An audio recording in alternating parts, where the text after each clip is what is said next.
Hi, I'm Jason Luger. I'm an urban geographer and city planner, and I'm faculty in the College of Environmental Design at UC Berkeley, Department of City and Regional Planning.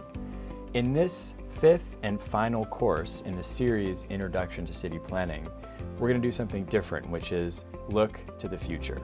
The previous 4 courses have been a look backwards. So now that we know where we are today, let's talk about where planning can, should, and must go in the future. This course considers lessons learned from the urban past and current challenges facing cities in order to look forward, or what I prefer to say, upstream. We live in an urban world where more than half of the world's population is urban, according to the United Nations, and that proportion will continue to increase. Much of this increase will be focused in the non-West, in places like Asia and Africa. In this urban world, or urban Anthropocene, challenges from climate change caused by humans and environmental injustice to sociopolitical unrest and division to the rise of robots and artificial intelligence are all real, crucial, and time-sensitive. How can we address these challenges? How can planning address these challenges? The previous 4 courses have been a look back at how city planning evolved into what it is today, and this course evaluates key challenges facing cities in the future, such as the ones I just mentioned, and importantly, some potential solutions. So what I want to do is to really end on an optimistic and hopeful and practical note of where we can take planning forward. Cities are the cause, let's face it, of many of the world's problems, but they're also the solutions, the crucial focal points for best practice, innovation, and even sustainability. No matter what form the future takes, it will most certainly be an urban one. City planning is crucial to prepare for an urban future. The future city will be a city that is only successful if it can become more sustainable, if it is more just and more equitable, and if technology and data serve its citizens and not the other way around. And that is really important to address now. Themes in this course include a changing climate and how some places, some cities, are better situated than others to address this.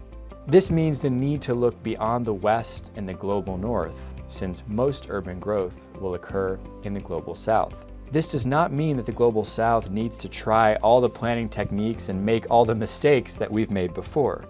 Rather, there are innovations and best practice solutions that stem from places as varied as the informal settlements in Africa to rural villages. We'll also look in this course at how technology and the quote, smart city has opened pathways for planning to become better, more efficient, and more democratic, but also has unleashed transformations that have left a new urban patchwork of winners and losers. New ways of moving, working, and socializing require new urban environments. Food systems must change as well, as cities may increasingly be sites where food is not only consumed, but also grown. Maps like this demonstrate why these challenges are so crucial and so time-sensitive. This is showing sea level rise of just 5 meters, or about 15 feet, and the vast amount of urban fabric that would affect in places like the North Sea coast of Europe. So the time to act is now.